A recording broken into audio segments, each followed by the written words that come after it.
This podcast is part of the Shareable Podcast Network. Learn more at shareable.fm.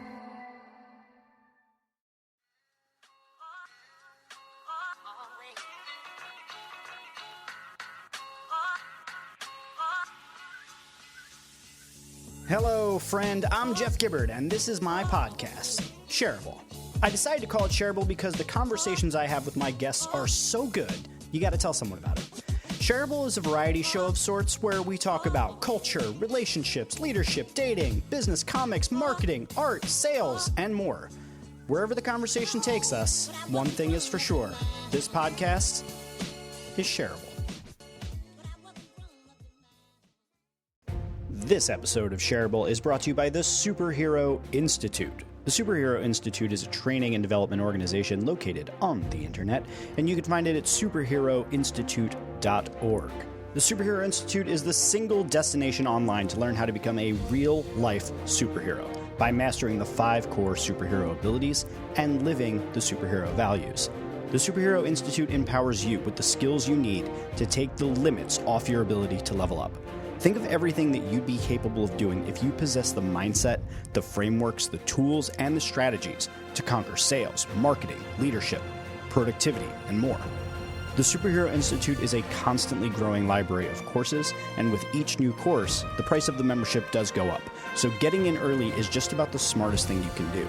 But the other smartest thing you can do is listen to one of my podcasts, because listeners of both Shareable and Rogue both get 30% off any and all courses, including full access to the entire catalog of the Superhero Institute. Learn more today by visiting superheroinstitute.org/shareable. Oh man, we're back with Shareable. That's true. And now it's different. Now it's a whole different kind of thing because it's mine. It's my show now. I mean, it was always kind of my show, but like now it's like my show. Q, what's up, man? Remember the YouTuber Philip DeFranco? Yeah, man. Yeah. Philip DeFranco. He was he sold his well, I'm going to paraphrase the story and get some of the facts incorrect, so beware of fake news. That's kind of like a mantra. However, he used to be a property of Discovery. He was an independent property. Then he signed on with Discovery and did that work. And then he did the good work of buying himself back out of that agreement and then owning all of his properties. And so now he's in the process of, or is continuing the process, the year-long process of building his own journalism. I don't even want to call it news, but he's doing this kind of, he wants to do this like deep investigative journalism into things that people really don't know a whole lot about, or that people hear the headline, but what does that mean? And I think when you're talking about taking over and, you know, it's back in your way, you're having a very important conversation, whether you know it or not, about what does it mean when you understand what is at stake with the content that you put out into the world? Yo, it's a really good question because I am feeling, especially lately, like hyper aware of every word that I say. Mainly as a result of everything that I am consuming, all of the things that I am reading and thinking about these days. It is, I am I'm trying to be more slow and deliberate and considerate, because it's as if, man, how do you even talk about this? So here's what's happening for those listening, because Q and I, we know what we're talking about, but people don't know. I'm reading a lot of books.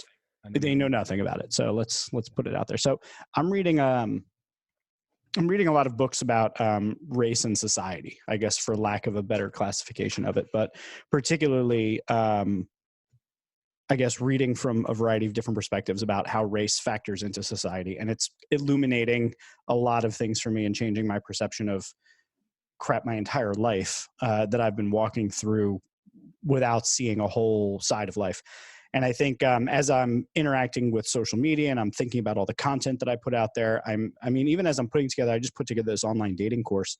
There's a whole section of the online dating course that I was like, oh my God, I feel like I have to put in like 100 disclaimers in here, because I want to just make sure that I'm not being misunderstood, or that I'm not misspeaking, or that I'm saying something and I don't even know what I mean by it.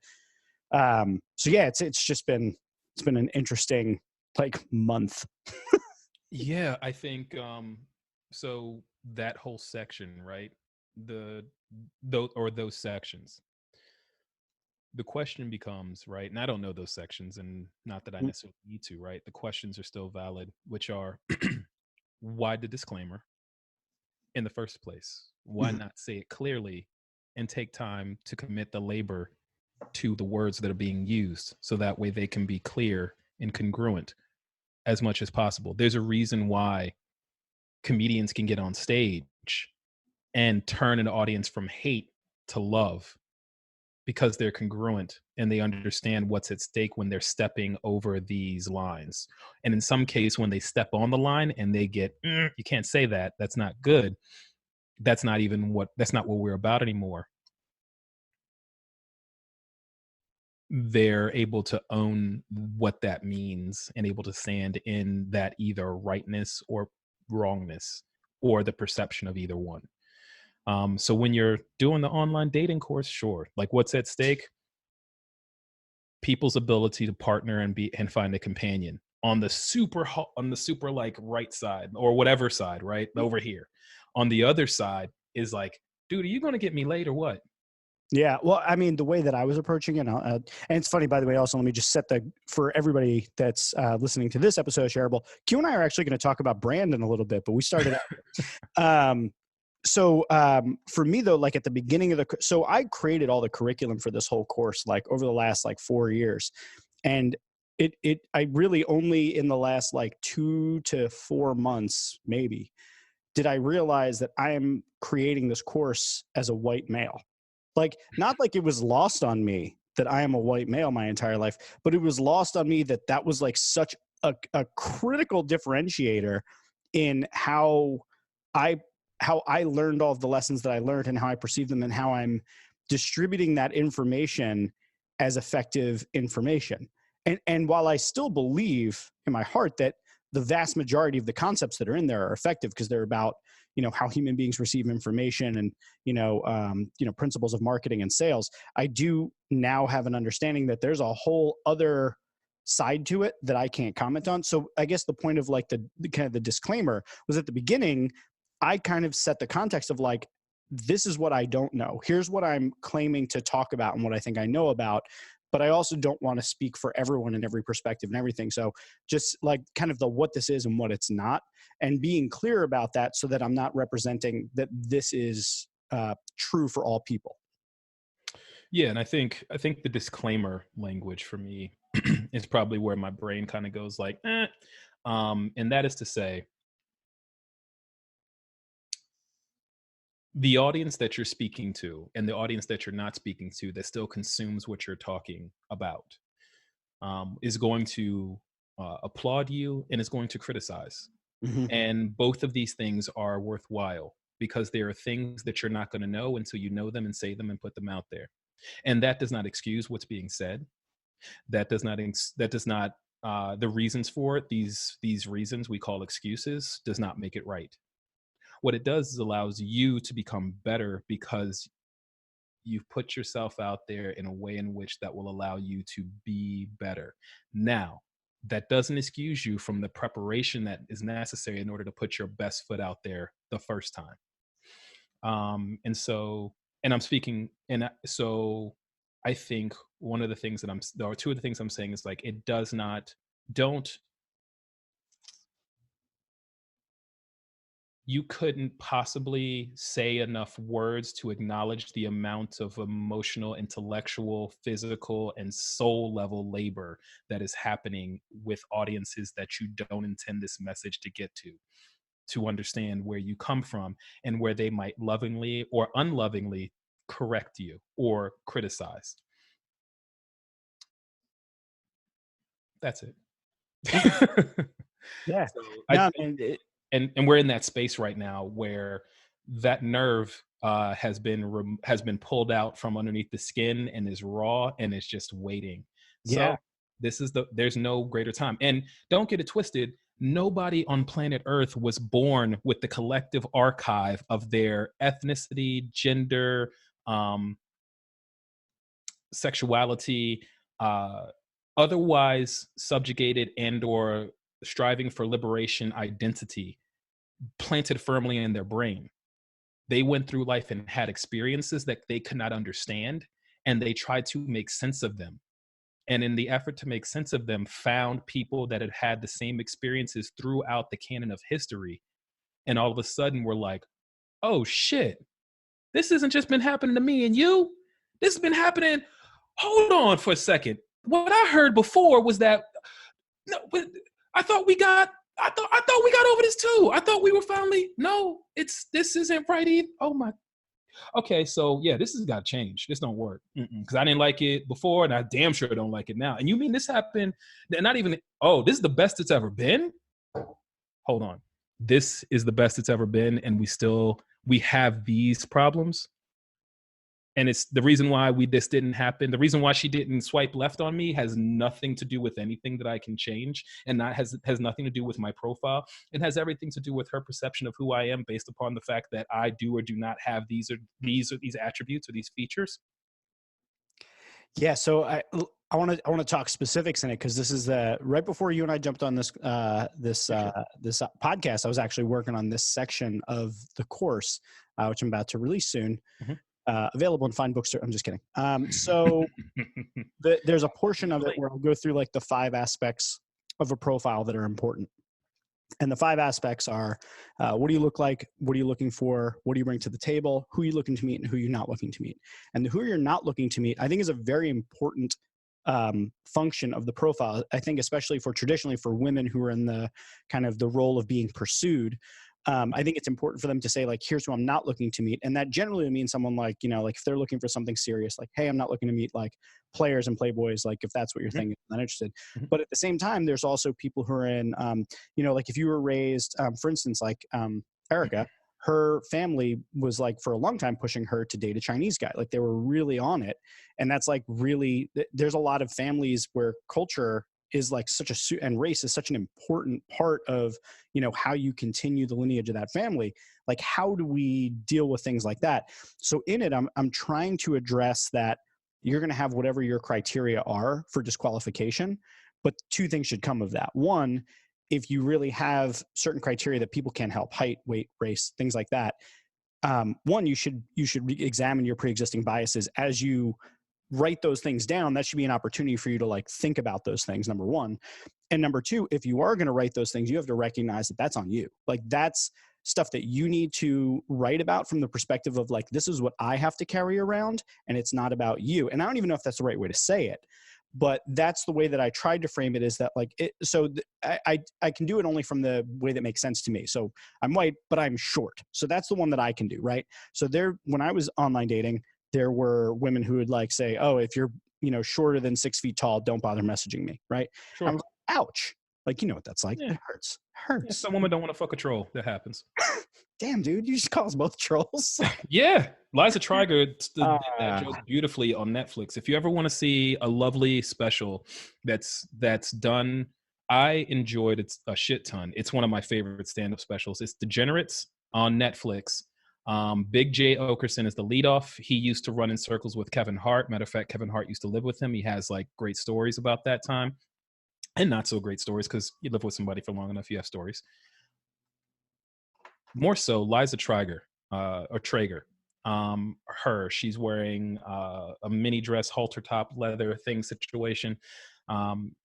It starts off as any comedy does, with like a little bit of just like back and forth things to get you rolling. But then when she gets in the meat of it, really just talking from a woman perspective, just having her conversation, talking her shit. She's like, why does it like? What leads into the setup for that punchline? Some women just don't want to fuck a troll. I laugh my ass off and still laugh my ass off to this day because it's fucking true. And everything she says before and after that, I just gave you a snippet so that maybe somebody watches it. I might have to go watch it just so that I can sure. Context to that. It's 30 minutes that'll change your life and it'll make you buy a book. If you don't already have it, she mentions a book in there. As a cisgender male dude, hetero, you should have this book. Matter of fact, if you just enjoy women, period, it's probably a good idea to have this book. All right, cool. I will be sure to check it out. So, but to go back real quick to the short thing. Sure. So the way that I phrased it on this course was like, if you're a woman that doesn't want to date a shorter guy, instead of saying like, I don't date short guys, Mhm. and like making it about them. Say, listen, um, I feel self-conscious when I date someone who is shorter than me. It always makes me feel giant, and I would never want to put my partner in a position where I'm constantly uncomfortable with them because of something that they can't control, but because of something I feel. Right. So like making it an I statement, using me statement, things like that to go Mhm. through. I don't know how to possibly do that outside of something that I understand, like being short. But that's anyway. That's like kind of a good example of like as I'm going through this course, I'm like, how do I talk about this concept that I think is important, trying to avoid as many landmines as possible of sticking my foot in my mouth and saying something I don't intend, while also realizing I'm never going to be perfect. I'm going to mess up. I'm going to make mistakes, and hopefully someone will call me out and let me and give me the respect of being able to fix it or improve upon it. Read, research, review. Oh, okay, I thought that was going to be. I thought you were going to say read, and then you were going to give me a thing to I research. know. No, yeah, I mean, I can give you a lot of things to read. that's true. I You have can't the be book club. responsible for that section, but I Yeah, can say read, research, review. yeah, Once you read something, research it further, go yeah, deeper. There's more that exists than whatever understanding. Whatever understanding that I agree with immediately is 10 to 1 not complete. It yeah. is incomplete. I'm missing a lot. I might be ultimately right in what I'm saying, but my how of getting there is so important that I need to hit more. Like even in this conversation, there's more. Even in this conversation with that joke from Liza Treyger, the reason why she's a comedian is because there's more setup and there's more context that needs to be created in order for that punchline to like have the that it really does, of like, oh, getting you to think from that like for getting you to just know that that perception exists. So like right now you're just in knowledge, right? Like you have the reflexive, I know I couldn't possibly, I know I couldn't this, I know I couldn't that, I know. So we know a shit ton. We know so much. We hear so much, we know so much, but we don't understand. So like once we get past knowing, knowledge, base level knowledge of a thing, we get to understanding. And then you might understand, oh, okay, I've like researched it and I understand like more of the context. So like when we get context, we start to understand. But context isn't it, right? So then there's like the next level, which is like, oh, I get it. Like I get it. I have experience with that thing. I know what it is. I know what it is. I understand it. I have experience with it. This starts getting into a little bit more of identity and a little bit more of race and things you can and can't change about who you are and the environment that you're raised in and all those things. I couldn't possibly know what it's like to be a 5'6" Jewish man in Philadelphia. I know what it's like to be a 5'6" black man in Philadelphia. The thing that bridges that gap between understanding and getting it is empathy. I can empathize through experiences that I had or what it could possibly be like. I can envision, I can imagine. Another way to think about it is imagination, but people don't like that word because imagination doesn't have proper respect in the world. I don't think it has proper respect, like your Yeah, ability to we just put it at the kids' table when it doesn't belong. yeah. Not cool. It's I love something my super imagination. powerful. Yeah. Oh yeah. Imagination's a beautiful thing. If used properly, it's always right for abuse. After you get it, then you get into agreement. Agreements are where everything breaks down. Agreements are where this is where maturity takes over. And like our ability because agreement has with it nuance. And I can disagree with you, but we say this stupid thing that's called, well, let's just agree to disagree, which means shut the fuck up. It does not mean we agree to disagree. It means shut the fuck up. What we're looking for is acceptance of that disagreement. I want to still accept you when we disagree about a thing, Hmm. and you still want to accept me because we disagree about this thing. I love Jeff to death. He's one of my best friends. When it comes to mobile phones in 2012, we disagreed because BlackBerry was superior and Jeff was stuck on this thing called an Apple iPhone, and I thought that was real stupid. I was incorrect because Apple won. I still have the lost tape somewhere to prove that I was right on that one. Oh, that's fine. That's fine. I have no. I just that's what I wanted. That's confirmation bias. I wanted BlackBerry because I like the tactile input. I love that stuff. It makes me. I love physical connection. Well, you'd sent me the is it Tanahishi coats? Am I saying it? Tanahasi, yeah, Tanahasi codes. Tanahashi coats. I'm saying his name wrong, but one, that was an amazing podcast episode. So for those listening, it's called On Being, and it's the episode with Tanahishi. Say it again. Tanahasi codes. Tanahashi. There's an E in there. It can't. Yeah, Okay, Tanahashi coats. like there's an E in my name, but it's an A sound. That's true. That's true. That's something. Okay, so Accents are a beautiful thing. It is true. So, but there's so many things in that were just really, really, it was just a great episode to listen to. But the one thing he was talking about was he was talking about patriotism, and he was talking about how patriotism is oftentimes kind of like an uncritical love, and he likens it to his wife. Like, so he says, I love my wife, but like if I mess up, I want her to tell me, and if she messes up, I'm going to tell her, but we still love each other. And he's like, if you had the kind of relationship where you just blindly love the other person no matter how much they messed up or whatever, that, and I think I'm paraphrasing what he's saying there, but he was saying, he was talking about patriotism and how oftentimes patriotism has become this sort of like blind loyalty rather than critical love. Mhm. And it's interesting because it's that idea of like being able to screw up and be willing to forgive the other person, or be willing to be wrong and disagree with one another, but still respect and appreciate one another. I think there's got to be some sort of formula for why things break down in those situations, and it can't just be kindness. I'm sure there's something else there, and I don't know what it is. But anyway, I thought that was a really interesting episode. Ta-Nehisi Coates does a great many things quite well. And in that On Being interview with Krista Tippett, the unedited version is the one that I've Yeah, listened to. So I can only speak that's to when that you one. so I listened to it. Yeah. So that's the one that I can speak the most clearly to. When he's talking about that, um, that gets into a conversation that Brene Brown has often about belonging, spaces where you belong. And spaces where you belong are not safe. Spaces where you belong are brave. Now, don't get it twisted, and this is my little on it, right? So I'm not particularly right or wrong. This is just how I see it, right? In order, the price of admission to a brave space is safety. So it's kind of like you have to go through a safe space to get to a brave one. You don't just create a brave space, right? So if that be the case, if that's what we're doing here, then of course somebody that I love, within that love, I speak brave words that would otherwise be offensive in public, that would otherwise be embarrassing in front of others. That if this space was not first surrounded by safety, then I have the propensity for hurt and for shame and for resentment to grow. So in a brave space, I can speak these words to you, but I must first make that space safe, and then we can construct what bravery looks like. So when Ta-Nehisi's talking about I speak these words to people that I love, right? He's talking about this patriotism, or a lot of isms. I'm not going to say all isms. I will speak to that can hijack or abuse the bravery of a space by removing it from safe first, right? Yeah. If I can say anything that I want as a patriot because I'm in America, but that space is not safe yet, and so therefore it's not yet time for you to say anything yet, and you have the freedom, so I need you to be responsible with that, right? It's when and brands do it constantly, businesses do it constantly. They're always violating the safety of like where a brave space exists by pulling it outside of a safe space, by pulling it outside of what is intimacy.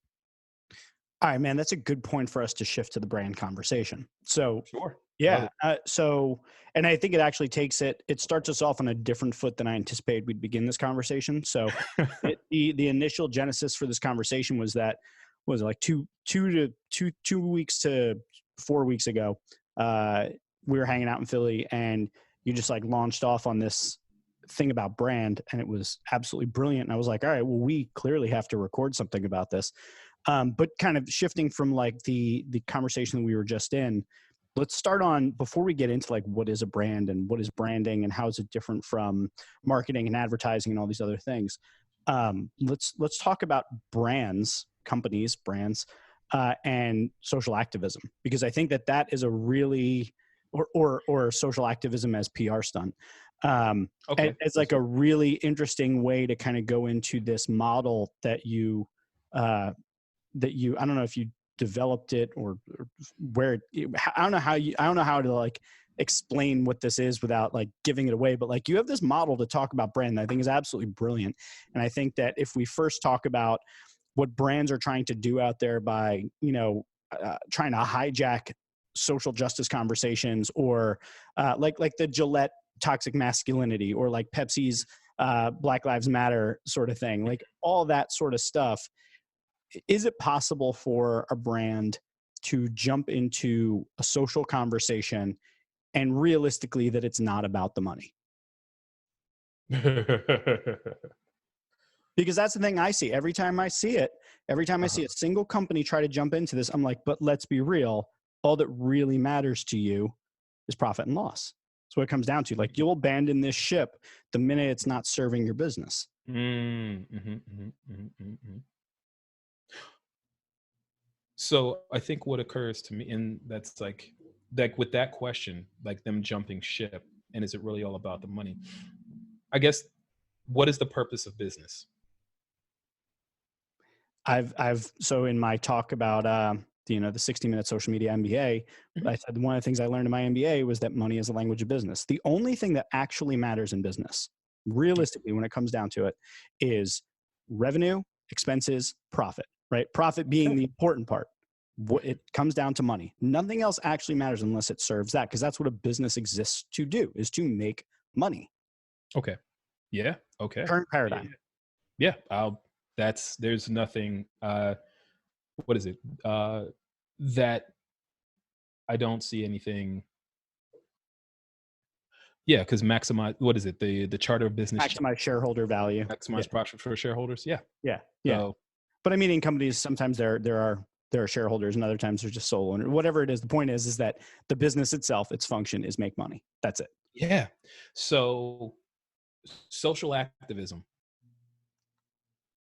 does it make money?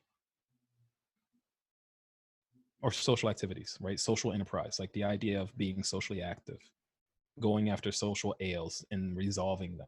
So, like answering them, if not getting to the point of solving or resolving for them. Does that make money?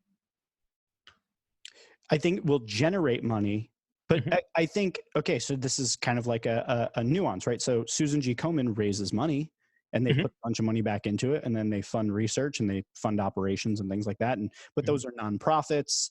mhm. I guess the question is like, does a business, LLC, C corp, S corp, that You exists can there to make include money? nonprofits. That's fine. Yeah, yeah. Yeah, It I, still I mean, works. Business is business. they generate money, but I think Mhm. if you're looking at like a social movement, I don't think money can be a component of it, because I think nothing can really exist outside of money in our Mhm. society, but it doesn't exist to make money, to retain earnings and distribute them amongst its shareholders. I would assume. I would assume like an authentic movement that is there to affect social change is not there to generate profit, unless that profit is to be reinvested in the movement. Yeah, so that's the feeling, right? But that's not how the one thing nonprofits want to do is learn how to operate like businesses, Hmm. right? You can go to any nonprofit administration program I had a nationwide. board meeting this morning, and we were talking about our financials, and like it's a profitable nonprofit. It Mhm, runs itself based on its services, but the mission's different, and mhm. it's not pulling wealth out of it, or dodging taxes or anything like that. Ours isn't, to my knowledge, but I mean, I'm sure nonprofits probably try to avoid paying as many taxes as they can so that they can fund operations and keep doing their mission. But I don't know, man. That's a good question. So, in order for these things to be congruent or for these things to make sense, the gaps with Pepsi, the gaps with Starbucks, the gaps that are across the board with different brands that have kind of tried to be socially active and have failed miserably is that they're incongruent. And that means that they haven't adequately managed their relationship with the profits or the revenue or the capital that they seek and the audience that they wish to speak to, which means they have a misunderstanding fundamentally of what their brand is and what it does with their audience, how it lives in the minds, the hearts, the soul, like that spirit, that soul, the guts of a person, of their what they call their audience. I like to just call people, right? And people that they serve. You serve me Pepsi. When I put $1 into the machine, that machine serves me Pepsi. When I go to Starbucks, I give you money, you serve me a coffee. That's a person serving another person a coffee in exchange for money. And with that money, philosophers like Zizek, Slavoj Zizek, philosophers like, we'll just stick with Zizek for right now because we can go off on many tangents. In exchange for that money, I'm offsetting the fact that Starbucks uh, pays for the college tuition of their employees, gives them health care. They do all these wonderful, amazing things with that extra money that I give them for this cup of whatever, coffee, frappuccino, juice, milk, whatever it is that they're going to serve me at Starbucks. They do all those things with it so I don't have to think about it, right? So that way I can feel better about the fact that I'm ignoring it Hmm. Or in they order to do choosing to shop there versus elsewhere if there's right. I'm a mission choosing like behind it. it's one of the reasons. And Mhm. so when they do something outside of that, or they do something, it's incongruent. It doesn't make sense. What are you doing? Right? So Starbucks can do a lot of things. They've had a ton of gaffes, right? Including their own owner trying to run for president, right? They've had a ton of gaffes. But it's not incongruent to the business of Starbucks. And one of the potential tenets of the business of Starbucks is making sure that their workers are taken care of. Yeah. Even when they had their major gaffe in Philadelphia on the race issue, they shut down their store to go through training. And for people like Nikki Giovanni, who's a big, if you know that name, Nikki Giovanni, if you don't, look it up, and read some of her poetry and read some of her work and why and to understand where we are. I think you're having a conversation of like what happens when you have a brand and you have a way of doing business that always operates this way. So therefore your company can handle a gaffe and can offset a boycott and protest because that's what they did, because they responded correctly, versus companies who don't and who just say, oh, we're sorry. And people are like, I'm done with them. I don't even go there anymore. Why people were so itchy for a Popeye's chicken sandwich because they were ready to get rid of Chick-fil-A. Some people were really ready to like not, they haven't had a chicken sandwich in 8 years.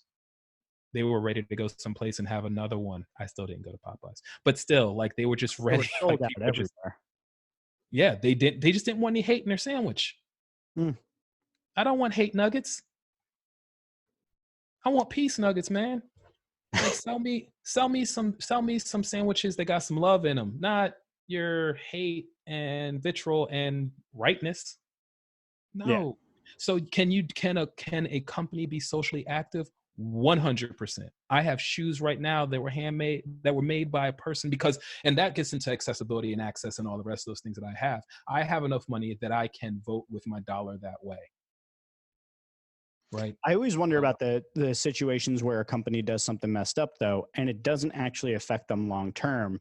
Because I think about I guess I wonder how far the pendulum swings on any of this, right? So like there's this whole, I think a lot of this comes out of like millennials vote with their wallets and millennials are cause driven, right? So all of these companies are trying to jump on the bandwagon and like, if you buy a Hyundai, we're going to give like $1 to clean water in Africa or something, which has absolutely nothing to do with buying a Hyundai. But like they've been told millennials, it's important to them to like give back and be socially active, right?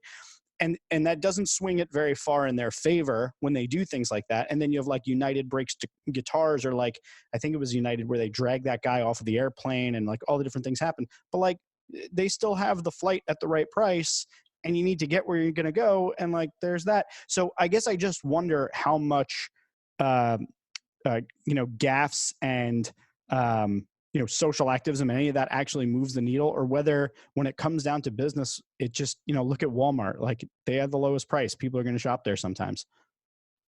yeah, and Walmart's has done a great deal to change how they do business and how they treat people. And also, they have this other company that's kind of like taking a lot of shine off of them right now called Amazon, right? Yeah. And they have a whole bunch of warehousing issues that are way more problematic than Walmart's things, right? And then the businesses that were shut down by Walmart coming to down are shut down now, or they've been replaced by like a whimsical dog grooming place.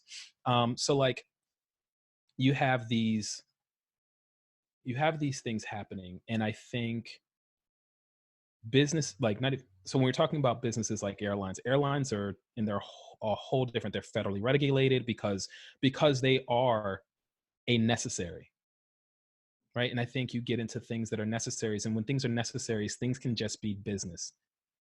And things get reduced down to get reduced based upon margins. And it's something that you can see United responding the way that they did, somewhat good, measured, somewhat bad, not measured. Um, and then you can see, and so when they hit like this business hard time, they got to change because they're running so lean. They're like, oh, we got to do these things, and they don't have a good brand. Like their brand name is not. It's not. I don't think certain airlines and think, oh, I can't wait to fly them. However, one of the airlines with the best brand is not the most expensive, right? They just went through they went through down terminals. They went through Talking about Southwest right now. oh yeah, I'm gonna get there. So like I'm they just went through making sure plane because they're crash my issues. favorite. Oh yeah, oh definitely. They went through plane crash issues. They were a major victim. A major issue with them is the fact that they buy all 737s. So when they saw the 737 Max go down twice, they were like, we're leveraged heavy. Our whole business is built upon our ongoing relationship with Boeing and the ability to buy these planes. They still manage based upon they're like, oh, we know how to communicate with our audience because they know their customer. Their brand is so solid that they can say, hey, things are going to be a little bit expensive for a little bit while we figure out the 737 thing, but bear with us. We're going to take care of you. And they do. They make good on every single one of their process. They don't make it complicated, right? Their brand is so sound. Now you can do business and be huge, like United. And then when you have a gaffe, you have to juggle everything around and you don't know how to get the right messaging right and how to do these things. And then quarter over quarter, people are worried about your fluctuations. Or you can do a Southwest and be growing, continue to go to new places. And then when things happen, plane crashes, terminals, all the rest of these things, they had a thing come off and stuff like that. Even me now, when I'm talking about, I'm like trying to minimize it. It's not that bad, right? Yeah, I love just an Southwest, engine. right? That, right? It's that they've created, Southwest has created a company that is a safe space. So that way, one to one on the plane, they can make jokes, sometimes off color, sometimes on point, right? They can turn their whole entire fuselage, their entire plane into a space where everybody belongs. You just hang out. Everybody's coach. There's no first class. Yeah, You want food? Bring it on. yeah. Oh, you're worried about that other line that charge you for the seats, for the carry-ons, for the blah, blah, blah, and this, and the other. We don't do all that. It's going to cost this amount. You get on the plane. You got a ticket. You got a seat. Let's go. Never forget their whole, why do you charge for bags? I was like, that's amazing because that makes me so frustrated. And that was actually when well, I mean, there's a bunch of reasons why they got my loyalty, but that was one of them where I was like, that just makes sense. If I'm going somewhere, especially for more than an overnight and it's further than 2 hours away, I'm going to need a bag. Yeah. So thank you for not charging me. Well, listen, I want to hear, let's do the thing. I want you to tell people this brand. And honestly, I just want to hear it again. But like you explained brand in a way that I've never really heard anyone explain brand. Typically, we're used to talking about brand as a promise. We're used to talking about brand as sometimes the visual identity of a company. But you talked about it in a totally different way the last time we got together. So let's do that again. Hit me with it again. All right. Dance. So Dance that thing you do. and go. So I think when we're talking about brand, when we're talking about business, fundamentally, the brand development process starts after the business strategy, business model. Like after you develop the business, after you know what you're doing and how you make money and for who, right? And usually the answer is like, my customers. Okay, great. Who are your customers? You might have some demo data on that, but like if most businesses can make millions upon millions of dollars just making and selling the thing.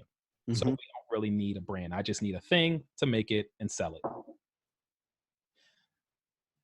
When you want to make a thing, when you make a thing, produce it, you sell it, you're selling it to a person. And so people run in this thing run on this thing called energy, and it makes us warm and it makes us hot.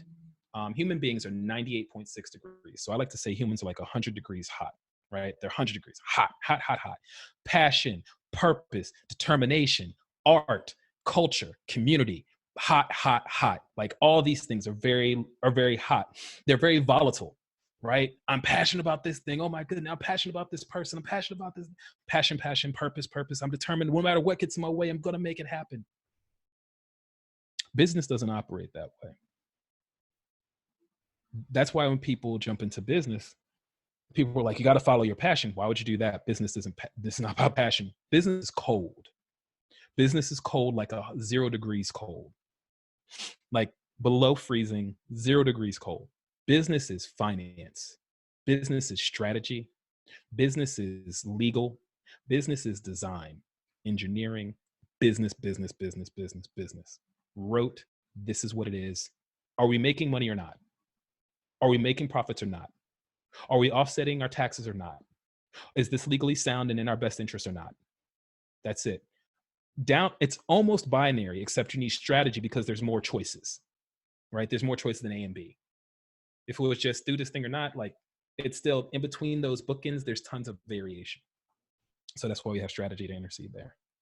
In between this hot and cold space, the variable distinction that fits between business and brand. Sorry, business and humans is brand. It speaks the language of business to people. It speaks the language of people to business. Brand does. Brand is as much relationships as it is how you develop those relationships. So when we think about brand, when we think about businesses that are business heavy, I think about the financial sector, banks, right? Banks, you might go to your neighborhood bank, but banks are really cold because they're about holding your money. And I don't want my bank to be like, yay, look at all this fun. Whoop, you made a mistake. I need my bank to have my money together, right? When I go there and I know I have my 68 cents, I want to go pick up my 68 cents, right? So I need you to be I want it in quarters. I want it in 2 quarters and a dime and a nickel and 3 pennies, sir. 3 pennies. I don't want anything. Yeah, and if you give me another penny, I'll be happy, but I'll be asking questions. Yeah, bank error in your favor. So banks that really get the brand conversation speak business of banking or banking to people in ways that make sense. And so you can have banks that are super cold and that have these crazy fees and all the rest of that stuff, but you have banks that get it and figure out ways to make their model work, so that way their brand works, so that way they're like, we know this is really cold and this is really difficult and you don't know a lot, and we're willing to guide you through this process. The thing about when talking to clients about this, when they finally get on the brand conversation, it's like, oh, I want to do that. I love this brand and stuff, and they want to work with their trademarks, which we call logo. Really dumb. I want to do the thing with the font, and can we get our messaging down, and our talk points, and da da da da, and all the rest. And I love this color blue. Yeah, and I want this color blue and stuff like that. And it's like, that's great. One problem: we can't start the brand conversation from humans where it's hot, because when it's hot outside, right? When you're outside and you're hot, and you're having a good time, you're like, oh man, this is great. It's summertime at the beach. The wrong gust of cold comes by, whoo, it's over. I can't take 70-degree cold when I'm 90 degrees, when I'm 100 degrees. 70-degree cold is cold, and 60 degrees is freezing. Not doing that. I'm not going that direction. That's just going the direction. I did not come here for this. When I'm cold, however, heat is important. Heat is probably the most important thing when you're cold. So if I get 5 degrees, 10 degrees warmer, ooh, I'm holding on to that. I'm holding on to that tighter than I've been hiking in Scotland, Jeff, in December. And I'm not talking Scotland like close to London, England, Scotland. I'm talking Scotland like close, like up there near the Arctic Circle, turrets and highlands, like north of Edinburgh, near Avonmore, Scotland, like in the Cairngorms. I went through a mountain pass, and that thing is cold and windy. And heat is a commodity, and it is precious. It is a precious thing.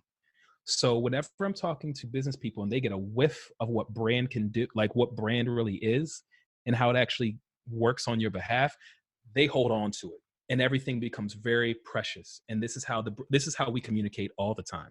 When Southwest Heard about the 737, heard about all the issues going on. I got a letter from the president of Southwest, like, yo, we heard about what's going on. Here's a voucher. Here's all these things. Don't worry about it. Like, we'll take care of it. We got it. We got you. We know it was really bad. We know you had some, if you need to call in and talk to us. I called in and asked some questions. He was like, don't, not because they get, just because they didn't have to give me anything. They didn't have to give me a thing. They fixed all my flights. They got me where I need to be. They didn't have to do that. But it's central to their brand. And yes, that makes business sense because that's where brand sits. It communicates business to humans. And so it has to do that. So it gives you reasons for why you do the things that you do. I think other thing is like, you have to think about brand as like a development process. So there's the brand development process, right? So there's branding, which are the attributes, the aesthetics, the trademark, the font, the messaging, the manifest, all these different pieces. There's the branding.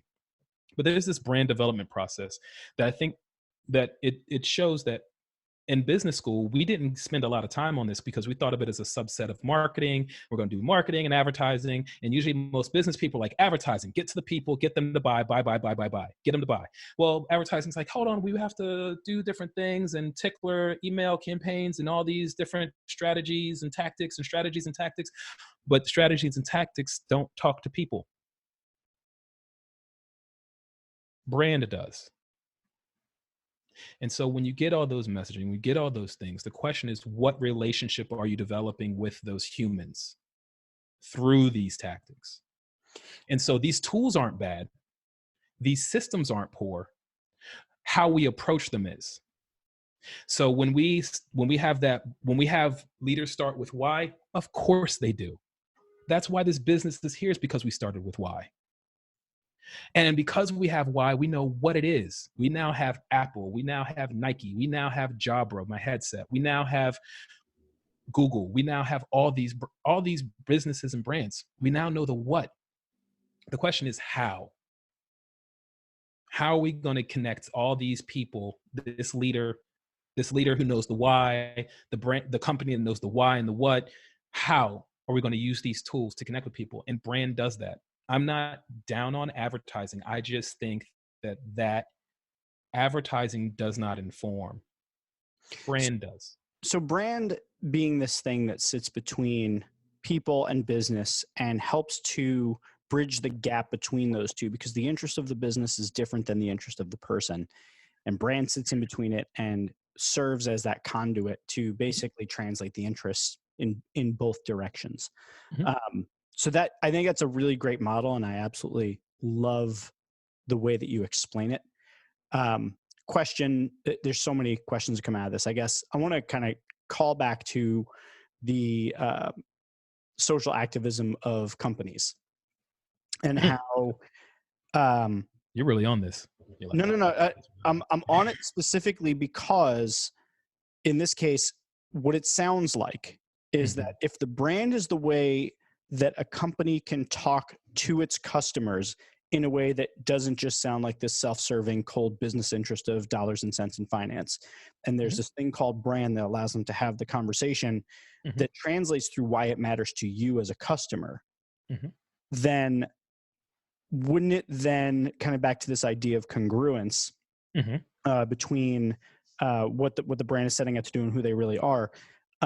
How is it that brand is ever utilized in a way, or that's not the right way of saying this. It seems to me that brand can be used as subterfuge. It can be used as a decoy, and it's not authentic to the company necessarily and to the business and its interests, that the brand can be used to actually, it's like if the business was English and the customer was German, you would think brand would translate English to German and German to English, but really the brand is really Brazilian, but it's translating to the customer in English, but it's pretending that it's German. You see what I'm saying? Like you're kind of like mapping on in such a way that it's not authentic to who you actually are, what your interests actually are. You're throwing something out there to throw people off the scent. And that's what it seems like that social activism piece is. But it's also like, if you look at something like, here's a good one, Wells Fargo, right? Like they put out things now about like how they care about their customers. Like we don't remember that you started like 3 million accounts illegally. And like now all of a sudden, just because you put something out there, You can use you can pretend that your brand is something that it's not. I guess, how do we ensure that brand is authentic to what the business Ah, actually is? That, I guess, that's what I'm asking. okay. That's I was what gonna say, I I'm like, it sounds like you're asking a different question, and that yeah, that's is, what I got back to. and so fundamental within brand is I would call it like the relationship map, right? And relationship map starts with this: avenues of trust. Brene Brown does a great job in her leadership work and in her work talking about the anatomy of trust. There's a really good podcast excerpt. She did it on because I love Oprah so much. She did it on Oprah. It's about 30 minutes and it talks about the anatomy of trust. Look it up on your in your podcast, whatever. The anatomy of trust, and it talks about trust is built in the small places. The reason why people love Zappos so much is because of the story of the Zappos customer service agent sending the bouquet of flowers to the and taking the return past the time because she was like, my husband died, all the rest of the things that go along with that. Yeah. I mean, there's like hundreds It's, of those Zappos stories. right. And so, exact. So, repetition. Repetition builds memory. Remember, I said the brand lives in the mind, hearts, guts, and the soul, right? And if you and here soul is like that, like soul food, cookout, music, like church on a Sunday, even though you don't go, but you still get it. Like, man, there's something about this. There's a reason why if you go to House of Blues, they still have Sunday brunch with like the gospel choir for people who don't even believe in God. And I'm one of them. So like, not that way. I It's don't, because you love brunch. I do love brunch and I do love a good choir. I'm a sucker for a choir. Yo, here's what it sounds like to me, just as an So analogy. It sounds like brand is not a t-shirt that you put on. A brand is like a brand, like you brand a cow. Like, it's got to be deep in you. It can't be something that you that can hurts a take lot. off. It I'm does. not going to take that one because I'm going to say that I'll say it slightly different, and that is to say, or differently. Oh, think different, Apple. Anyway, so differently.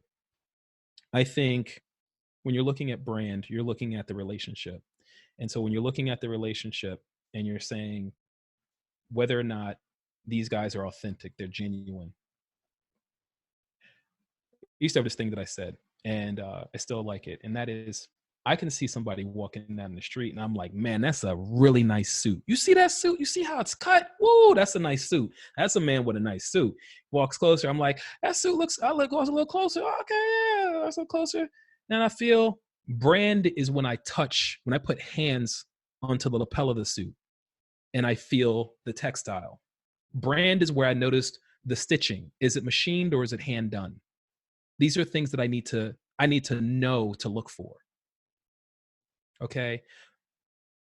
Every time a customer knows more about what to look for, your brand, i.e., your business, your company needs to be there with like, that's why this feels like this. You've always been getting top quality product because that's what we always do and that's what you pay for. Whenever there's a violation of that, when I go, I just found out that this stitching is the way it's to be done, that this is hand stitching, you've been selling it as hand stitching, there's an inequity there. I've been sold something that's untrue. You've told me that you really care about the environment and care about people and that you're doing this one for one thing. The idea is sound, but it doesn't seem like you're actually doing what you say you do, right? This doesn't just mean to the customer, this means to investor relations, right? WeWork. The brand of WeWork is that it's tech for real estate. So all the metrics, everything that's been used to measure its performance has been about a tech, a software as a service, or a big tech company, a unicorn big tech company. So they're going to have those kind of growth numbers. But it's not. It's a real estate play. It's an amazing real estate play. It's a beautiful real estate play. But if you judge it by big tech numbers, it's going to not work. And so they need to change the brand of WeWork and the messaging within. They need to go through the development process of working through that brand. So that way, that way that it lands in the guts and in the minds and in the hearts and that soul of people is like, you know what? They're creating space for people that otherwise don't have one. But they're not doing that. They're trying to chase the money. And brand doesn't chase money, it chases people. I like the idea of the brand as relationship. It kind of goes back to some of what people traditionally talk about brand as being is, it's the brand promise. Like what does the brand communicate to you? And it's similar to setting expectations with people in your life. When you first meet someone, you have a first impression of them. And that if you take that as being brand as well, like you have a certain if you meet somebody who wears like t-shirt and jeans, that's going to be a different first impression than somebody who's wearing like a really nice suit, right? But if you then the next 2 to 10 times you meet that person, they switch from suit to wearing like sweatpants and a t-shirt, that changes your perception of that brand. Now all of a sudden that brand is different from when you originally met them. So I guess the point of the Southwest example and some of these other ones you've given is that you build a brand over time by being consistent in the promise that you've made with people. So it sets expectations. And then in the situation like Starbucks, for instance, they responded to it quickly, and their transgression was more quickly forgiven because it was out of character from the promise that and the interaction and relationship that people typically would have with them. Whereas another brand, like if United did some shit, people would be less quick to forgive because their reputation, their past experiences and expectations of them would dictate that this isn't out of character. This is who they really are. Yeah, and there's some businesses that like that's just how they roll, right? And Boiler Room is a movie for a reason, right? Like that's just how sometimes you smash and grab, man, right? And I don't. We have the way in which we operate and work with businesses, and the way in which our agency kind of gets things done is we try to look for those what you're looking for, those signals or those tells that that business cares about, fundamentally cares about people, even just in how they title their senior executives: chief people officer, chief brand officer. They might choose, instead of sales and marketing, might choose revenue. They choose different language, right? Oh, I can't stand all these brands that are using all this, all these companies that are using all this fancy language. It's just an accountant. An accountant's an accountant. No, he's not. An accountant is not an accountant. Much like you being a man are not just like every other man on planet Earth. Okay, there's 3.5 billion dudes on planet Earth. You think there might be some variation between the norm? Yes, I'm going to answer that for you. So Thank you. Thank that you. I was mulling it over. so I when looking at these things, and when going through like these really cold conversations, Q, how we got to increase profitability, we got to do all these things. Yeah, we have to resolve for those things, and we can't work on the brand yet because those are worthwhile distractions. Your business is fundamentally flawed, and a lot of people want to work on brand as a distraction from business. So, But sometimes why isn't the business problem brand? make sure the business is sound. It's kind of like how when you bring a car in. Sorry, make sure business sounds kind of like when you bring a car in. Even if you say it's for an oil change, they'll still do a checklist around the car, and you're like, oh, that's for insurance and stuff like that. Yeah, and it's to protect themselves, to make sure that when they go touch the oil filter that nothing else breaks, right? So like we'll go and check out the business to make sure your business is right. If you want to just work on brand, those are executions. So do you really need, or do you really need just a designer to design, to like update your logo or your trademark? Do you really just need somebody to do the video? Because those are brand attributes and features that might be used to deploy in the form of advertising, right? So that's an advertising conversation. I think we do a lot of work that is execution based. We make a hard line, like we make it known that is not this is not the brand developed. This is not brand that way. This is very much pushing out messages. Now, those messages need to be congruent to how the brand, when we say these things, oh, we're doing these things, great. Can you show me where in Ecuador those shoes are being made? We see do you have video of the factories? No, you need to send a team down there, get some video. Why? Because I don't believe you. And if I don't, then I don't know who else is going to be like, don't, doesn't smell right. Right? Doesn't look right. Looks like they might be trying to pull something, and people are hit. And some, people aren't that. They're this, they're that. Okay, if that's the audience you want, that's a highly competitive market. The gullible people. If you want the loyal people, they need a little bit more. If you want to have real business, if you want to grow it, you're gonna need a little bit more. If you don't want to exploit those, if you believe in this idea of compassionate capitalism, then sure. I got like 3 books on my list about that. Oh my God. That's Yeah. that is look, when it comes to whatever's happening now socially and culturally globally, right? Like where there are people in Hong Kong's having a revolution right now around independence and what that means, right? For real, for real. Like, have we ever actually had independence, or we have had it licensed? Have we had it like licensed from somebody else? Like they've just allowed us to kind of do our thing. And it's like, oh snap. People are having a very big crisis with business, period. Why are we doing this way? Why is it that Amazon, the tax on doing business digitally in the United States, if not globally, is Amazon? You can't start a website without going to AWS if you want to have something significant. If you want to sell a product and it's not retail in a physical location, guess what? You're using Amazon. There's only a few companies that don't do that. Scott Galloway out of NYU makes his entire career out of illuminating this point. The only place that you're going to find innovation is by connecting with your customer in powerful ways and introducing to them options and understanding what does and doesn't work. And you don't do that from a position of brand. You don't do that from a very cold place talking about numbers and dollars and cents and legal and all those things. You do it in spaces of brand where the relationship is valid and you respect the choices and the decisions and the spaces that people come from. That includes your people internally and externally. And if internally your brand does not spin this way, externally every single message you put out there will cost you 10 times the amount of money to get people to believe something that ain't true. It will cost you infinitely less to do it, correct it if it's not that way, and get it right on. Build the relationship. That trust starts internally. It does not start externally. That warmth is something that needs to be grasped by the business. The business needs to hold on to people, keep them. Loyalty is built there, internally within the organization. You have those messages there. Again, business is cold. It craves warmth. Brand is that warmth. If you're trying to innovate your business, it starts with those people. Internally, it starts by listening to the people. Externally, and responding, not reacting. Reacting is like immature, it's innuanced, it's tyranny. It does not have the nuance that a mature human being has. Business, people, our society is demanding maturity, not old people. I don't care how old you are. That's ageist and it don't work. That's what we're trying to get to. It's maturity, to see nuance, to know that the spectrum of humanity is diverse and there's 7.5 billion options of people or of person. That's it.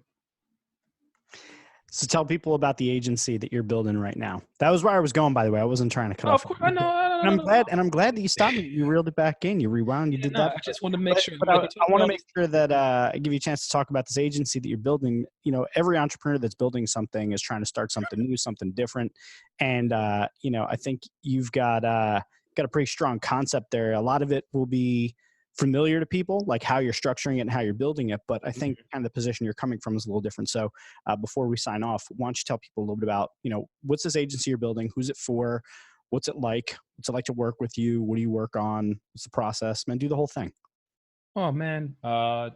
So fundamentally, we're an agency that focuses on business design and brand development. The name of our group is called A Serious Company, all one word, A Serious, ASERIOUS, as in us, A Serious Company. Company is synonymous with brand. It's the way these things go.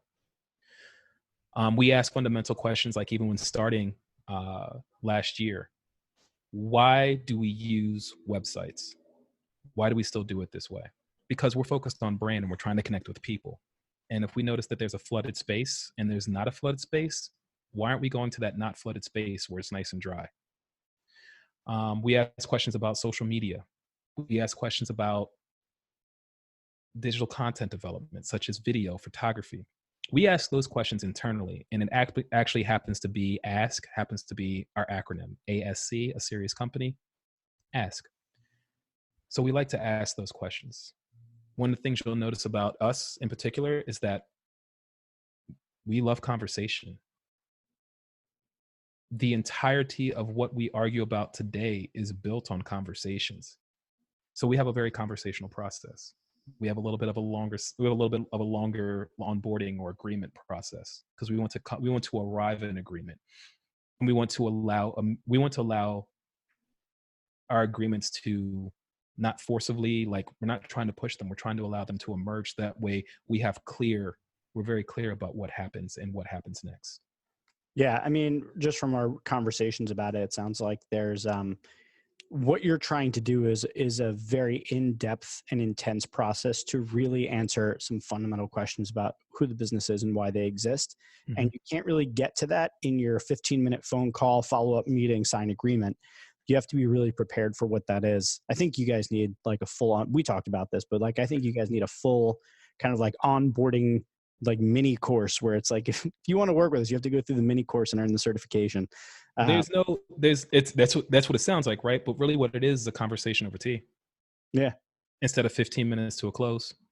yeah. It's giving a shit about people fundamentally and first, right? The CEO that's here right now that's trying to keep his 4 houses, his wife, his mistress, his 8 kids, right? That's trying to do all that stuff. He's got reasons, right? Let's understand what's going on there. Let's understand why he gives a shit about homelessness in the Northeast. Let's understand why he cares about these things. What kind of world does she want to see when she's like working on building this business or building this creative agency or building this tea company? What kind of world does she want?